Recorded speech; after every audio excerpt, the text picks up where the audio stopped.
நம்பகத்தன்மையான செய்திகளுக்கு RTM. வணக்கம், நான் சூர்யா சம்பத். முதலில் முதன்மை செய்திகளை காண்போம்.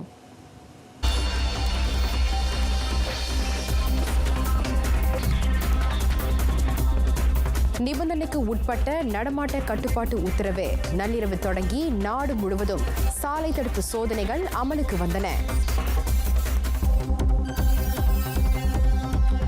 கையிருப்பு போதுமான அளவில் உள்ளது.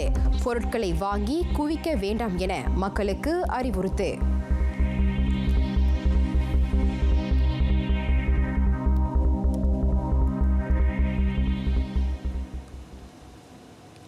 மை ஃபியூச்சர் ஜாப்ஸ் அகப்பக்கம் வாயிலாக வேலைக்கு விண்ணப்பம் செய்த 95,161 பேர் இதுவரை வேலைக்கு அமர்த்தப்பட்டுள்ளனர். அதில் 44,940 பேர் 20 வயதுக்கும் 29 வயதுக்கும் இடைப்பட்ட பட்டதாரிகளும் இளைஞர்களும் என மனிதவள துணை அமைச்சர் அவாங் ஹஷீம் தெரிவித்தார். நாடு முழுவதும் பஞ்சானா வேலைவாய்ப்பு கண்காட்சியை ஏற்பாடு செய்யுமாறு சோக்சோ சமூக பாதுகாப்பு அமைப்பை அரசாங்கம் பணித்துள்ளது. இளைஞர்கள் எளிதாக வேலை வாய்ப்புகளை அடையாளம் காண ஏதுவாக அந்நடவடிக்கை மேற்கொள்ளப்படுவதாக அவாங் ஹஷீம் தெரிவித்தார். கடந்த அக்டோபர் 30 வரையில் நாடு முழுவதும் நடத்தப்பட்ட 229 வேலை வாய்ப்பு கண்காட்சிகளில் 541 முதலாளிமார்கள் அல்லது நிறுவனங்கள் பங்கேற்ற வேலை அதன் வாயிலாக 4,060 பட்டதாரிகள் வேலைக்கு அமர்த்தப்பட்டதையும் அவாங் ஹஷீம் சுட்டிக்காட்டினார். பட்டப்படிப்பை முடிப்பவர்களுக்கு வேலை வாய்ப்புகள் மிக குறைவாக இருப்பது, பொருளாதார மந்த நிலையால் வேலையை இழப்பது போன்ற பிரச்சினைகளுக்கு தீர்வு காண அரசாங்கம் மேற்கொண்டிருக்கும் நடவடிக்கைகள் குறித்து பாண்டான் நாடாளுமன்ற உறுப்பினர் டாத்தோஸ்ரீ டாக்டர் வான் அசிசா வான் இஸ்மாயில் முன்வைத்த கேள்விக்கு துணை அமைச்சர் இவ்வாறு பதிலளித்தார். நாடு முழுவதும் மழை பொழியும் விகிதத்தையும் முதன்மை ஆறுகளின் நீர் மட்டத்தையும் இணையம் வாயிலாக கண்காணிக்கும் அணுகுமுறையை சுற்றுச்சூழல் நீர்வள அமைச்சு மேற்கொண்டுள்ளது. வெள்ள பேரிடரை எதிர்கொள்ளும் முன்னெச்சரிக்கை நடவடிக்கையாக அந்த அணுகுமுறை கையாளப்படுவதாக சுற்றுச்சூழல் நீர்வள துணை அமைச்சர் டாக்டர் அஹ்மத் மஸ்ரிசால் முகமது தெரிவித்தார். அந்த அணுகுமுறையின் வாயிலாக தகவல்களை எளிதாக பகிர்ந்து கொள்ள முடியும். அதே சமயம் சம்பந்தப்பட்ட அரசாங்க நிறுவனங்களும் பொதுமக்களும் பேரிடர் காலத்திற்கு தேவையான முன்னெச்சரிக்கை நடவடிக்கைகளை முன்கூட்டியே மேற்கொள்ளவும் அது வழிகோலும் என டாக்டர் அஹ்மத் மஸ்ரிசால் நம்பிக்கை தெரிவித்தார். அதனால் உள்நாட்டு வானிலை ஆய்வு மையம், தேசிய பேரிடர் நிர்வாக நிறுவனம், வடிகால் நீர்ப்பாசனத்துறை ஆகியவற்றின் உதவியோடு அந்த கண்காணிப்பு நடவடிக்கை மேற்கொள்ளப்பட்டு வருவதாக அவர் சொன்னார். தற்சமயம் சுற்றுச்சூழல் நீர்வள அமைச்சின் கீழ் பிரபான் எனப்படும் வெள்ள கணிப்பு எச்சரிக்கை மையம் செயல்பட்டு வருகின்றது. அந்த மையத்தின் வாயிலாக நாடு முழுவதும் உள்ள 41 நீர்த்தேக்கங்கள் கண்காணிக்கப்பட்டு வரும் வேளை 2025 ஆண்டு வாக்கில் அந்த மையம் முழுமையாக செயல்பட தொடங்கும் என எதிர்பார்க்கப்படுவதாக டாக்டர் அஹ்மத் மஸ்ரிசால் சொன்னார். வெள்ளத்தை எதிர்கொள்வதற்கான முன்னேற்பாடுகளை தவிர்த்து IRBN நீர்த்தேக்க நிர்வகிப்பு திட்டத்தின் வாயிலாக வெள்ள அபாயத்தை குறைக்கும் நடவடிக்கைகளும் மேற்கொள்ளப்பட்டுள்ளன. அதற்கு அனைத்து மாநில அரசாங்கங்களும் முழு ஒத்துழைப்பு வழங்க வேண்டும் என துணை அமைச்சர் கேட்டுக்கொண்டார். குறிப்பாக நில மேம்பாட்டு நடவடிக்கைகளுக்கு அனுமதி வழங்கும் முன் அதனை சம்பந்தப்பட்ட மாநில அரசாங்கம் கருத்தில் கொள்ள வேண்டும் என்றார் அவர். அதன் வாயிலாக மேம்பாட்டு திட்டங்களால் நீர்வளம் பாதிக்கப்படாமல் இருப்பதை உறுதி செய்ய முடியும் என்பதோடு வெள்ளம் ஏற்படும் சாத்தியத்தையும் தவிர்க்க முடியும் என அவர் நம்பிக்கை தெரிவித்தார். மேற்காசிய நாடுகள் சில இஸ்ரேலுடன் அரசதந்திர உறவை ஏற்படுத்திக் கொள்ள முடிவு செய்திருக்கும் விவகாரத்தில் மலேசியா தலையிடாது. மலேசியாவின் அந்த நிலைப்பாட்டால் சம்பந்தப்பட்ட நாடுகளுக்கும் மலேசியாவுக்குமான உறவு பாதிக்கப்படாது என வெளியுறவு துணை அமைச்சர் கமருடின் ஜஃபார் உறுதியளித்தார். எனினும் மேற்காசிய வட்டாரத்தில் மலேசியாவின் வியூக நலனையும் சம்பந்தப்பட்ட அந்த நாடுகளுடனான இருவழி உறவையும் காக்க சம்பந்தப்பட்ட நாடுகளின் அடுத்த கட்ட நடவடிக்கைகள் அணுக்கமாக கண்காணிக்கப்படும் என துணை அமைச்சர் சொன்னார். பாலஸ்தீனத்துக்கும் இஸ்ரேலுக்கும் இடையில் நீடிக்கும் சிக்கலில் ஏற்புடைய தரப்புக்கு மலேசியா தொடர்ந்து ஆதரவளிக்கும் நிலைப்பாட்டை கொண்டிருப்பதாக அவர் சொன்னார். இஸ்ரேலுடன் தூதரக உறவை ஏற்படுத்திக் கொள்ளப் போவதாக கடந்த ஆகஸ்ட் 13 ஐக்கிய அரபு சிற்றரசு அதன் முடிவை அறிவித்தது. அதனைத் தொடர்ந்து செப்டம்பர் 11ஆம் தேதி பஹ்ரைனும் அக்டோபர் 23ஆம் தேதி சூடானும் தத்தம் முடிவுகளை அறிவித்தன. அவ்வகையில் கடந்த செப்டம்பர் 15ஆம் தேதி ஐக்கிய அரபு சிற்றரசும் பஹ்ரைனும் இணைந்து இஸ்ரேலுடனான ஆப்ரஹாம் உடன்படிக்கையில் கையெழுத்திட்டன. விரைவில் சூடானும் அந்த உடன்படிக்கையில் இணைய உள்ளதாக டத்தோ கமருடின் ஜஃபார் கூறினார். KWSP ஊழியர் சேமநிதி வாரியத்தின் முதல் கணக்கில் இருந்து அதிகமானோர் பணத்தை பெறுவதற்கு ஏதுவாக கூடுதல் தளர்வுகளை வழங்கும்படி நிதி அமைச்சர் தங்கு டாக்டர் ஸ்ரீ ஜாஃப்ருல் தங்கு அப்துல் அசீஸ் அவ்வாரியத்திற்கு ஆலோசனை வழங்கியுள்ளார். இச்சலுகைக்கு தகுதி பெறுபவர் யார், அதற்கு எவ்வாறு விண்ணப்பம் செய்வது போன்ற விவரங்களை விரைவில் அறிவிப்பதற்காக அவ்வாரியம் உறுதி அளித்துள்ளதென அமைச்சர் சொன்னார். இலக்கு வகுக்கப்பட்டவர்கள் மட்டுமே KWSP முதல் கணக்கில் இருந்து குறிப்பிட்ட தொகையை எடுக்க முடியும் என அறிவிக்கப்பட்டதை அடுத்து மக்களிடையே அதிருப்தி ஏற்பட்டது. எனவே மேலும் அதிகமான சந்தாதாரர்கள் பயனடையும் வகையில் அத்தளர்வை விரிவுபடுத்தும்படி தங்கு டாக்டர் ஸ்ரீ ஜாஃப்ருல் கேட்டுக்கொண்டார். கடந்த ஏப்ரலில் ஆய்லெஸ்தாரி திட்டத்தின் கீழ் ஊழியர் சேமநிதி வாரிய 2ஆம் கணக்கில் இருந்து மாதத்திற்கு 500 ரிங்கிட் என 6 மாதங்கள் வரையில் மொத்தமாக 3000 ரிங்கிட்டை பெறுவதற்கான வாய்ப்பு ஏற்படுத்தப்பட்டது. அந்த சலுகையின் வழி 1000க்கும் அதிகமான சந்தாதாரர்கள் பயன்பெற்றனர். நிதி சுமையால் பாதிக்கப்பட்டிருக்கும் சந்தாதாரர்களுக்கு உதவ 2021ஆம் ஆண்டுக்கான வரவு செலவு திட்டத்தில் KWSP முதல் கணக்கில் இருந்தும் மாதம் 500 ரிங்கிட் என 12 மாதங்களுக்கு 6000 ரிங்கிட் வரை தொகையை எடுக்கும் சலுகை தாக்கல் செய்யப்பட்டது குறிப்பிடத்தக்கது. COVID-19 வைரஸ் தொற்று பரிசோதனையை தன்னார்வத்துடன் மேற்கொள்ள விரும்பும் பொதுமக்கள் மற்றும் முதலாளிமார்கள் சுகாதார அமைச்சர் நிர்ணயித்துள்ள விதிமுறைகளையும் வழிகாட்டலையும் பின்பற்றி வரும் சேவை ஏற்பாட்டாளர்களை அணுக அறிவுறுத்தப்படுகின்றனர்.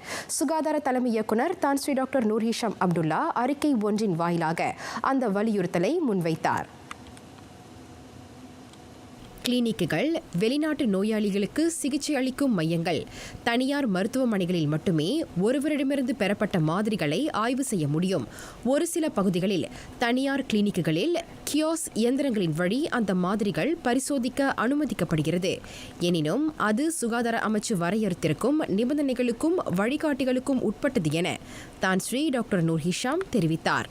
COVID-19 வைரஸ் தொற்று பரிசோதனை சேவையை வழங்கும் மையங்கள் குறித்த தகவல்களை சுகாதார அமைச்சின் அகப்பக்கத்தின் வழி அறிந்து கொள்ளலாம். கெடா போலீசார் அம்மாநில எல்லையிலும் மாவட்டங்களிலும் 44 சாலை தடுப்பு சோதனை நடவடிக்கையை மேற்கொள்ள உள்ளனர். நள்ளிரவு தொடங்கி நிபந்தனைகளுக்கு உட்பட்ட நடமாட்ட கட்டுப்பாட்டு உத்தரவு அமல்படுத்தப்பட்டிருக்கும் நிலையில் கெடாவில் 900 போலீஸ் அதிகாரிகள் அச்சோதனை நடவடிக்கையில் ஈடுபடுவார்கள். SOP நிர்ணயிக்கப்பட்ட நடைமுறைகளை பின்பற்றாத தரப்பினர் மீது கடுமையான நடவடிக்கை எடுக்கப்படும் என கெடா மாநில போலீஸ் தலைவர் டத்தோ ஹசனுடின் ஹசான் தெரிவித்தார். சாலை தடுப்பில் போலீசார் அடுக்குமான கண்காணிப்பை மேற்கொள்வர் என டத்தோ ஹசனுடின் கூறினார்.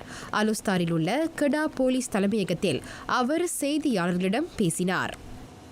இதனிடையே கிளாந்தானில் 4 இடங்களில் சாலை தடுப்பு சோதனை நடவடிக்கை போடப்பட்டுள்ளது. சோதனை நடவடிக்கையை கடுமையாக்க அந்த சாலை தடுப்பு போடப்பட்டுள்ளதாக மாநில போலீஸ் தலைவர் DCP ஷஃபின் மமாட் கூறினார். அவ்வழியாக செல்லும் அனைத்து வாகன ஓட்டிகளும் முதலாளிமார்களிடமிருந்து முறையான அனுமதி கடிதம் அல்லது வலுவான காரணங்களை முன்வைத்தால் மட்டுமே அப்பகுதியை கடக்க அவர்களுக்கு அனுமதி அளிக்கப்படும். இதுவரை கிளாந்தானில் 95 விழுக்காட்டினர் நிர்ணயிக்கப்பட்ட நடைமுறைகளை சரியாக பின்பற்றி வருவதாக அவர் சொன்னார். இவ்வேளையில் கடுமழை காலத்திலும் பினாங்கு தீமுர்லாவுட் மாவட்ட போலீஸ் அதிகாரிகள் அங்கு சாலை தடுப்பு சோதனையை மேற்கொள்ள தவறவில்லை. பினாங்கு பால நுழைவாயில், டாக்டர் லிம்சாங்யூ நெடுஞ்சாலை, ஜார்ஜ்டவுன் ஆகிய இடங்களில் நள்ளிரவு தொடங்கி சாலை தடுப்பு சோதனைகள் மேற்கொள்ளப்பட்டுள்ளன. மக்களின் நடமாட்டத்தை கட்டுப்படுத்த 5 சாலை தடுப்புகளும் அங்கு அமைக்கப்பட்டுள்ளதாக தீமுர்லாவுட் மாவட்ட போலீஸ் தலைவர் ACP சோஃபியான் சந்தோங் தெரிவித்தார். தொற்று அதிகம் பதிவு செய்யப்பட்ட சிவப்பு நிற பகுதியில் இருந்து கிளாந்தானுக்கு வரும் வாகன ஓட்டிகள் இன்றிலிருந்து கோவிட்-19 மருத்துவ பரிசோதனையை கட்டாயம் மேற்கொள்ள வேண்டும்.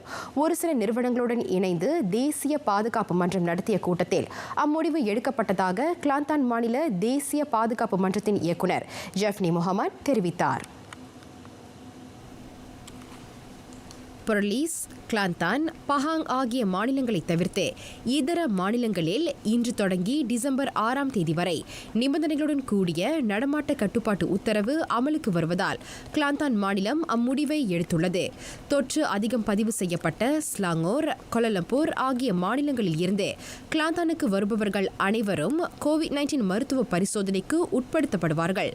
சிவப்பு நிற பகுதியிலிருந்து வருபவர்களுக்காக சுகாதார அமைச்சு நிர்ணயித்திருக்கும் குறிப்பிட்ட நிறங்களை கொண்ட கைப்பட்டையும் அவர்கள் அணிந்திருக்க வேண்டும் என ஜெஃப்னி முகமது கூறினார். இதனிடையே கிளாந்தானில் 4 இடங்களில் சாலை தடுப்பு சோதனை நடவடிக்கைகள் மேற்கொள்ளப்பட்டுள்ளது என அம்மாநில போலீஸ் தலைவர் டிசிபி ஷஃபின் மஹமத் தெரிவித்தார். நள்ளிரவு தொடங்கி புகிட் யோங், தொக்பாலி, குவாமுசாங், ஜெலி ஆகிய பகுதிகளில் சாலை சோதனை தடுப்புகள் போடப்பட்டுள்ளதையும் அவர் சுட்டிக்காட்டினார். கோவிட்-19 வைரஸ் தொற்று பரவலை கட்டுப்படுத்தும் இக்காலகட்டத்தில் முக்கிய காரணங்கள் இல்லை என்றால் யாரும் கிளாந்தானுக்கு பயணம் மேற்கொள்ள வேண்டாம் என டிசிபி ஷஃபின் அறிவுறுத்தினார். சரவா குஷிங்கில் நள்ளிரவு மணி 12 முதல் இம்மாதம் 22ஆம் தேதி வரை நிபந்தனைகளுடன் கூடிய நடமாட்ட கட்டுப்பாட்டு உத்தரவு அமலுக்கு வருகிறது. இக்காலகட்டத்தில் முக்கிய அலுவல் காரணங்களுக்கும் அவசர நிகழ்வுகளுக்கு மட்டுமே அனுமதி வழங்கப்படுகிறது. அனுமதிக்கப்பட்ட நடவடிக்கைகள் அல்லது பணிகளை தவிர்த்து கூச்சிங்கிலிருந்து வெளியேறுவது அல்லது அப்பகுதிக்கு பயணத்தை மேற்கொள்வது போன்ற நடவடிக்கைகளுக்கு தடை விதிக்கப்பட்டுள்ளது. சரவாக் மாநில பேரிடர் நிர்வாக செயற்குழு அதனை அறிக்கை வாயிலாக தெரிவித்துள்ளது. அது மட்டுமின்றி இன்று தொடங்கி டிசம்பர் 18ஆம் தேதி வரை சரவாக்கில் உள்ள அனைத்து பள்ளிகளும் மூடப்படுவதாகவும் அவ்வறிக்கையில் குறிப்பிடப்பட்டிருந்தது. நிபந்தனைக்கு உட்பட்ட நடமாட்ட கட்டுப்பாட்டு உத்தரவு அமலில் இருக்கும் காலகட்டத்தில் அத்தியாவசிய பொருட்களின் கையிருப்பு போதுமான அளவில் இருப்பதை உறுதி செய்ய உள்நாட்டு வாணிப பயணீட்டாளர் விவகார அமைச்சு நாடு முழுவதும் தொடர்ந்து சோதனை நடவடிக்கைகளை மேற்கொள்ளும்.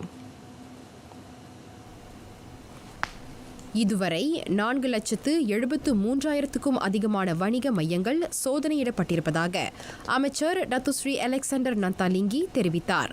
அதில் பல்வேறு குற்றங்களுக்காக 4,673 வணிக தலங்களுக்கு எதிராக நடவடிக்கை எடுக்கப்பட்டுள்ளது. அது மட்டுமின்றி அவர்களிடமிருந்து 6,10,00,000 ரிங்கிட் மதிப்பிலான பொருட்களும் பறிமுதல் செய்யப்பட்டுள்ளதாக அவர் குறிப்பிட்டார். அதில் 3,424 வணிக தலங்களுக்கு அபராதம் விதிக்கப்பட்டுள்ள வேளை இதுவரை 15 லட்சம் ரிங்கிட் அபராத தொகை வசூலிக்கப்பட்டிருப்பதாகவும் டத்துஸ்ரீ அலெக்சாண்டர் நந்தாலிங்கி கூறினார். இவ்வாண்டுக்கான தேசிய கம்பாரா பிரிஹாத்தின் திட்டத்தின் மூலம் 10 லட்சம் மக்கள் பயனடைவார்கள் என மகளிர் குடும்ப சமூக மேம்பாட்டு அமைச்சு இலக்கு கொண்டுள்ளது. அத்திட்டம் நாடு முழுவதும் 108 மாவட்டங்களை உள்ளடக்கியுள்ளது. உதவி தேவைப்படுவோர் மற்றும் இலக்கிடப்பட்ட சமூகத்துக்காக இத்திட்டம் செயல்படுத்தப்படும் என மகளிர் குடும்ப சமூக மேம்பாட்டு துணை அமைச்சர் டத்தோ சித்தி ஜைலா முகமது யூசுப் தெரிவித்தார். ஸ்தாபாக் PPA டேசா ரஜாங்கில் தேசிய கம்பாரா பிரிஹாத்தின் திட்டத்தை தொடக்கி வைத்த பின்னர் அவர் செய்தியாளர்களிடம் பேசினார். சுமார் 354 பேர் இத்திட்டத்தின் வழி உதவிகளை பெற்றனர். அத்திட்டத்தில் பங்கெடுக்க தனியார் மற்றும் பெரு நிறுவனங்களின் பங்களிப்பு பெரிதும் எதிர்பார்க்கப்படுவதாக மகளிர் குடும்ப சமூக மேம்பாட்டு அமைச்சு ஊக்குவிக்கிறது. அனைவரின் பங்களிப்பின் மூலம் இலக்கிடப்பட்ட தரப்பினருக்கு சிறந்த முறையில் உதவிகள் வழங்கப்படுவதை உறுதி செய்ய முடியும் என டத்தோ சித்தி ஜைலா நம்பிக்கை தெரிவித்தார். 2021 வரவு செலவு திட்டத்தின் கீழ் அறிவிக்கப்பட்டிருக்கும் ரூமா மஸ்ரா ராக்யாட் திட்டம், அத்திட்டத்தின் கீழ் கட்டப்படும் 3000 வீடுகளுக்கான விண்ணப்பம் விரைவில் பொதுமக்களுக்கு திறக்கப்படும். உண்மையில் தகுதியுள்ளவர்களுக்கு மட்டுமே அந்த வீடுகள் விற்கப்படுவது உறுதி செய்யப்படும் என SPNB தேசிய வீடமைப்பு நிறுவனம் தெரிவித்தது. 2021 வரவு செலவு திட்டத்தின் கீழ் 3000 ரூமா மஸ்ரா ராக்யாட் வீடுகளை கட்ட 31 கோடியே 50 லட்சம் ரிங்கிட் நிதியை அரசாங்கம் ஒதுக்கியுள்ளது. கடந்த வெள்ளிக்கிழமை வரவு செலவு திட்டத்தை தாக்கல் செய்த போது நிதி அமைச்சர் டத்தோஸ்ரீ ஜாஃப்ருல் தங்கு அப்துல் அசீஸ் அந்த நிதி ஒதுக்கீட்டை அறிவித்தார். உண்மையில் வீட்டை வாங்குவதில் சிரமத்தை எதிர்நோக்கியுள்ள மக்கள் அவ்வீடுகளை வாங்குவது உறுதி செய்யப்படும். குறிப்பாக அந்த வீடுகளை வாங்க புறநகர் பகுதி மக்களுக்கு வாய்ப்பு ஏற்படுத்தி தரப்படும் என SPNB தேசிய வீடமைப்பு நிறுவனத்தின் தலைவர் டத்தோ ஹஸ்புல்லா ஒஸ்மான் தெரிவித்தார். அதற்காக நாடாளுமன்ற உறுப்பினர்களுடன் மீண்டும் பேச்சுவார்த்தை நடத்தப்படும் என அவர் சொன்னார். நாட்டில் வசதி குறைந்த அல்லது குறைந்த வருமானம் பெறுபவர்கள் சொந்த வீடுகளை கொண்டிருப்பதை உறுதி செய்ய அரசாங்கம் மொத்தமாக 120 கோடி ரிங்கிட் நிதி ஒதுக்கீட்டை அறிவித்துள்ளது குறிப்பிடத்தக்கது.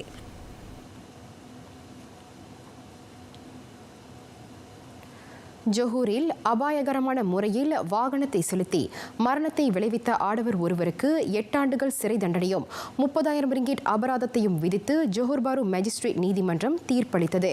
கடந்த ஞாயிற்றுக்கிழமை நிகழ்ந்த அவ்விபத்தில் போலீஸ் படை உறுப்பினர் ஒருவர் உயிரிழந்த வேளை மற்றொருவர் பலத்த காயங்களுக்கு இலக்கானார். 25 வயது ஷஃபிக் லோக்மான் தமக்கு எதிரான குற்றத்தை ஒப்புக்கொண்டதை அடுத்து நீதிமன்றம் அந்த தண்டனையை விதித்தது. இம்மாதம் 1ஆம் தேதி காலை மணி 6 வாக்கில் மைவிரக காரில் பயணித்த மூவர் சாலை தடுப்பு சோதனையில் ஈடுபட்டிருந்த போலீசாரிடமிருந்து தப்பி ஓட முயன்றனர். அவர்களை துரத்தி பிடிக்க முயன்ற போலீஸ் ரோந்து வாகனம் ஜாலான் கங்கார் திப்ராவ் சாலையில் கட்டுப்பாட்டை இழந்து கவிழ்ந்ததோடு பொரடோவா அரோஸ் ரக கார் ஒன்றையும் மோதி விபத்துக்குள்ளானது.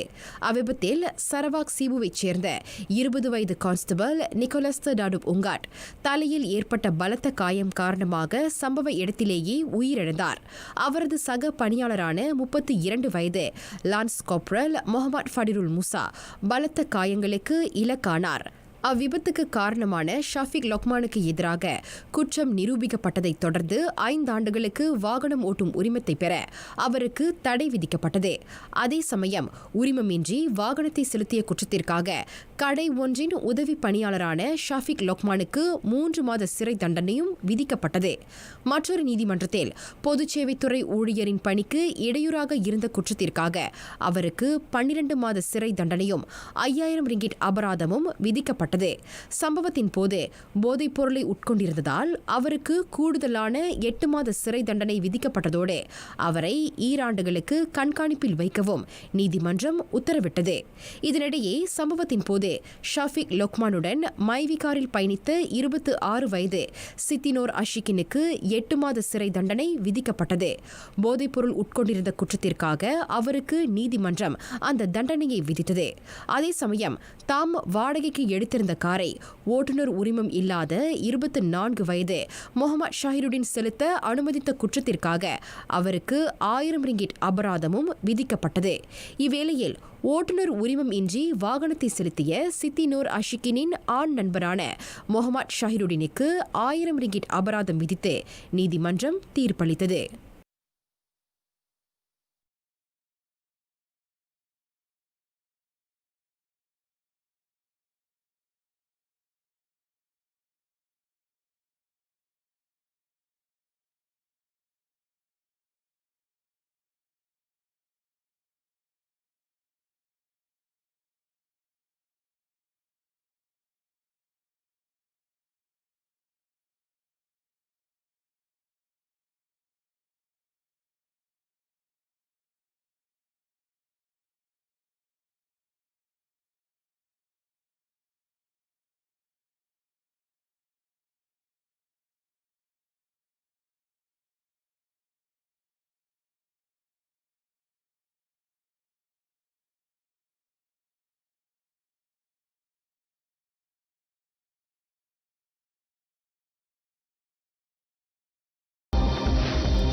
கோவிட்-19 தொற்று பரவல் குறித்த நிலவரம். உலகளவில் இத்தொற்றினால் பாதிக்கப்பட்டுள்ளவர்களின் எண்ணிக்கை 5 கோடிக்கும் அதிகமாக பதிவாகியுள்ள நிலையில் உயிரிழந்தவர் எண்ணிக்கையும் 12 லட்சத்தை கடந்திருப்பதாக ஜான் ஹாப்கின்ஸ் பல்கலைக்கழகம் தகவல் வெளியிட்டுள்ளது. இதுவரை அக்கொள்ளை நோயிலிருந்து 3,56,00,000 மக்கள் குணமடைந்து வீடு திரும்பியுள்ளனர். உலகளவில் அதிகமான தொற்று சம்பவம் பதிவாகிய பகுதியாக அமெரிக்க கண்டம் விளங்குகின்றது. இதுவரை அக்கண்டத்தில் 2,10,00,000 தொற்று சம்பவங்கள் பதிவு செய்யப்பட்டுள்ளன. அமெரிக்காவில் மட்டும் சுமார் 1 கோடி மக்கள் தொற்றினால் பாதிக்கப்பட்டுள்ள நிலையில் 2வது நிலையில் உள்ள இந்தியாவில் 85 லட்சம் மக்கள் தொற்றுக்கு இலக்காகியுள்ளனர். 3வது இடத்தை பிடித்திருக்கும் பிரேசிலில் சுமார் 50 லட்சம் சம்பவங்கள் பதிவாகியுள்ளன. ஒரே நாளில் 286 உயிரிழப்பு சம்பவங்களை பதிவு செய்து தொற்றினால் அதிகம் பாதிக்கப்பட்டுள்ள நாடுகளின் வரிசையில் 4வது இடத்தை வகிக்கும் ரஷ்யாவில் 1,70,00,000 மக்கள் தொற்றுக்கு ஆளாகியுள்ளனர். பட்டியலில் 10வது இடத்தில் இருக்கும் மெக்சிகோவில் இதுவரை இல்லாத அளவிற்கு உயிரிழந்தவர் எண்ணிக்கை 485 உள்ளது. போலந்தில் 226 பேரும், பெல்ஜியமில் 199 பேரும், யுக்ரைனில் 138 பேரும் ஒரே நாளில் மரணம் அடைந்துள்ளனர். செப்டம்பர் 17ஆம் தேதி அத்தொற்றினால் பாதிக்கப்பட்டவர்களின் எண்ணிக்கை 3 கோடியாக பதிவான வேளை சுமார் 32 நாட்களில் அதன் எண்ணிக்கை 4 கோடியாக அதிகரித்தது. 20 நாட்களில் அதன் எண்ணிக்கை 5 கோடியாக ஏற்றமடைந்தது. அமெரிக்க அதிபர் தேர்தலில் அறுதி பெரும்பான்மையில் வெற்றி பெற்றிருக்கும் ஜனநாயக கட்சி வேட்பாளர் ஜோ பைடன் அடுத்த ஆண்டு ஜனவரி 20ஆம் தேதி அதிபராக பதவியேற்பார் என எதிர்பார்க்கப்படுகிறது. அதற்கு இன்னும் 73 நாட்கள் எஞ்சியிருக்கும் நிலையில் வெள்ளை மாளிகையில் நுழைவதற்கான தொடக்கக்கட்ட நடவடிக்கைகளை பைடன் தொடங்கியுள்ளார். எனினும் தனது தோல்வியை ஒப்புக்கொள்ள ட்ரம்ப் இன்னும் தயாராகவில்லை என்பதோடு தேர்தல் முடிவு குறித்து சட்ட ரீதியாக நெருக்குதல் அளிக்கவும் அவர் முயல்வதாக கூறப்படுகிறது. பைடனும் துணை அதிபராக பதவியேற்க உள்ள கமலா ஹாரிஸும் பதவி மாற்றம் சுமூகமாக நடைபெறுவதை உறுதி செய்ய ஏதுவாக buildbackbetter.com எனும் இணைய அகப்பக்கத்தையும் @transition46 எனும் ட்விட்டர் சமூக அகப்பக்கத்தையும் திறந்துள்ளனர். பதவியேற்பு அல்லது பதவி மாற்றத்திற்கு தயாராகும் வகையில் அவர்கள் அந்த அகப்பக்கங்களை திறந்துள்ளதாக கூறப்படுகின்றது. அமெரிக்காவின் முன்னாள் அதிபர் ஜார்ஜ் டபிள்யூ புஷ் தேர்தல் முடிவு மிகவும் தெளிவாக உள்ளது என கூறியுள்ள போதும் பைடன், கமலா ஹாரிஸ் ஆகிய இருவரின் மகத்தான வெற்றியை ட்ரம்ப் ஏற்க மறுத்து வருகிறார். குறிப்பாக தேர்தல் முடிவின் நம்பகத்தன்மையை ஏற்க அவர் மறுத்து வரும் வேளை அவரது குடியரசுக் கட்சியைச் சேர்ந்த பெரும்பாலான உறுப்பினர்கள் அது குறித்து கருத்துரைப்பதை தவிர்த்து வருகின்றனர். பைடனையும் கமலா ஹாரிஸையும் தொடர்பு கொண்டு வாழ்த்துக்களை தெரிவித்துக் கொண்டுள்ள குடியரசுக் கட்சியின் ஒரே முன்னாள் அதிபராக ஜார்ஜ் டபிள்யூ புஷ் திகழ்கிறார். அடுத்த ஆண்டு ஜனவரி 20ஆம் தேதி அமெரிக்காவின் 46வது அதிபராக பைடன் பொறுப்பேற்பார் என எதிர்பார்க்கப்படுகிறது. இம்மாதம் 20ஆம் தேதி 78 அகவையை எட்டவுள்ள அவர் இதுவரை வெள்ளை மாளிகைக்கு பொறுப்பேற்க தேர்வு செய்யப்பட்டிருக்கும் மிகவும் வயதான தலைவர் ஆவார். அதே சமயம் அமெரிக்க துணை அதிபராக பதவியேற்க உள்ள முதல் பெண்ணாகவும் ஆப்பிரிக்க அமெரிக்க கருப்பினத்தைச் சேர்ந்தவராகவும் கமலா ஹாரிஸ் திகழ்கிறார். பெருவில் பரவி வரும் காட்டுத்தீயை கட்டுப்படுத்த தீயணைப்பு மீட்பு படை வீரர்களும் தன்னார்வலர்களும் தொடர்ந்து போராடி வருகின்றனர். கடந்த வெள்ளிக்கிழமை அந்நாட்டின் தொல்பொருள் ஆய்வு பூங்காவான சாக்சே ஹியூமன் அருகே உள்ள காட்டிலும் தீ பரவியது. தொல்பொருள் வளம் மிகுந்த நாடாக பெரு விளங்குகிறது. இன்கா பேரரசு காலத்தின் வரலாற்று சிறப்புமிக்க பண்டைய நகரமான மச்சு பிச்சுவையும் உள்ளடக்கிய இந்த தொல்பொருள் ஆய்வு பூங்காவின் ஒரு பகுதியில் தொல்லியல் ஆய்வு நடவடிக்கைகள் மேற்கொள்ளப்பட்டு வருகின்றன. அப்பகுதியில் தீ பரவாமல் இருக்க அமலாக்க அதிகாரிகள் தீயணைப்பு நடவடிக்கையை துரிதப்படுத்தியுள்ளனர். அப்பகுதியில் வீசும் பலத்த காற்றால் தீயை கட்டுப்படுத்துவதில் சிரமம் ஏற்பட்டுள்ளது. தன்னார்வலர்கள், தீயணைப்பு வீரர்கள், வட்டார அதிகாரிகள் என சுமார் 200 பேர் அப்பணியில் ஈடுபட்டுள்ளனர். இதுவரையில் 220 ஹெக்டேர் காட்டுப்பகுதி தீக்கிரையாகியுள்ளது குறிப்பிடத்தக்கது.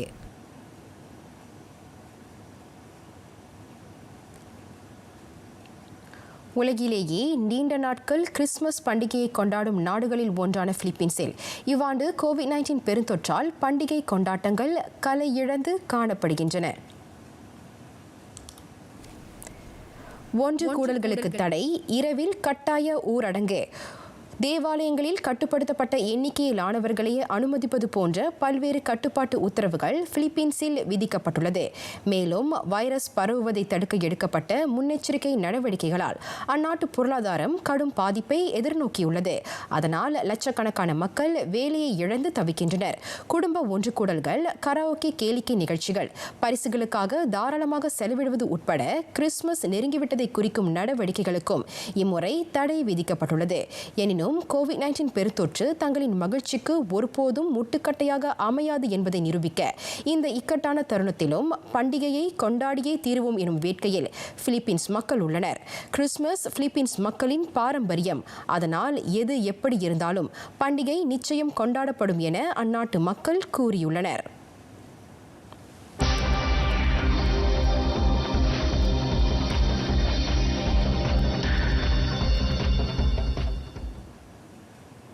பாரிஸ் மாஸ்டர்ஸ் கிண்ண டென்னிஸ் போட்டி. பிரான்ஸ் பாரிஸில் நடைபெற்ற அதன் இறுதி சுற்றில் ரஷ்யாவின் டானில் மெட்வெடேவ் 3வது முறையாக வெற்றியாளர் பட்டத்தை தட்டிச் சென்றார்.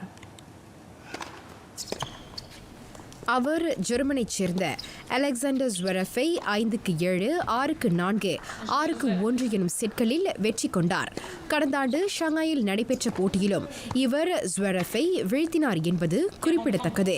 இவ்வாண்டில் டானில் மெட்வெடேவின் முதல் வெற்றி இதுவாகும். 24 வயதான மெட்வெடேவ் ஸ்வெரஃபுக்கு பலத்த போட்டியை கொடுத்ததோடு அவருக்கு சாதகமாக அமைந்த பல வாய்ப்புகளை நன்முறையில் பயன்படுத்திக் கொண்டார்.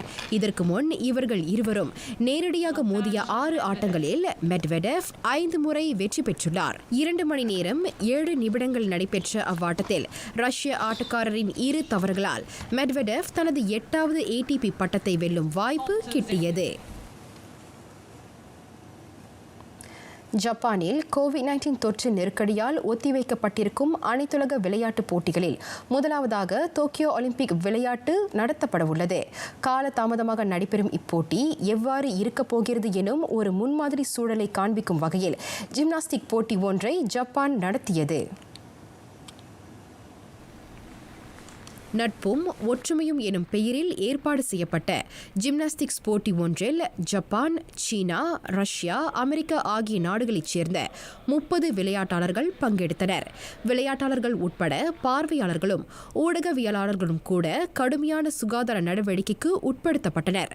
அவர்கள் மீது கிருமி நாசினி திரவமும் தெளிக்கப்பட்டது. ஏற்கனவே அனைத்துலக ஒலிம்பிக் மன்றமும் ஜப்பானிய அரசாங்கமும் டோக்கியோ ஒலிம்பிக் போட்டியை 1 வருடத்துக்கு ஒத்திவைத்து அடுத்தாண்டில் நடத்த இணக்கம் தெரிவித்திருந்தன. முகக்கவசம் அணிவது, அடிக்கடி கைகளை கிருமிநாசினி திரவம் கொண்டு கழுவுவது, உடல் வெப்பநிலையை பரிசோதிப்பது, தூர இடைவெளியை கடைபிடிப்பது போன்ற பாதுகாப்பு அம்சங்களை 2000 ரசிகர்கள் பின்பற்றி இப்போட்டியை காண வந்திருந்தனர்.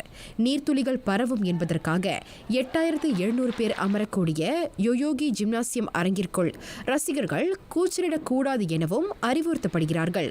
விளையாட்டாளர்கள் ஜிம்னாசியம் சாகசத்தை செய்யும் போது பார்வையாளர்கள் ஆர்ப்பாட்டம் செய்யாமல் கைத்தட்டி அவர்களுக்கு உற்சாகமூட்ட ஊக்குவிக்கப்பட்டனர். இந்த ஒத்திகையின் மூலம் விளையாட்டாளர்கள், அதிகாரிகள், ரசிகர்கள் ஆகியோர் அடுத்த ஆண்டு நடைபெறவுள்ள ஒலிம்பிக் போட்டியில் எவ்வளவு பாதுகாப்பாக இருக்க வேண்டும் எனும் ஒரு முன்னோட்டமும் வழங்கப்பட்டிருப்பதாக அனைத்துலக ஒலிம்பிக் மன்ற தலைவர் தாமஸ் பக் கூறினார். இருந்த போதிலும் சில மருத்துவ நிபுணர்கள் தடுப்பூசி இல்லாமல் இக்காலகட்டத்தில் பாதுகாப்பாக பெரிய அளவிலான நிகழ்ச்சிகளை நடத்த முடியுமா எனும் கேள்வியையும் எழுப்பி வருகின்றனர். கைப்பொருள் தன்னில், மெய்ப்பொருள் கல்வி. கையில் இருக்கும் பொருளை விட உண்மையான செல்வம் கல்வியே ஆகும் என்கிறார் ஔவையார். இன்றிரவு மணி 7:30க்கு TV2 மை ஃப்ரீவியூ அலைவரிசை 123 தமிழ்ச் செய்தியை கொண்டு வருகிறோம். மீண்டும் சந்திப்போம்.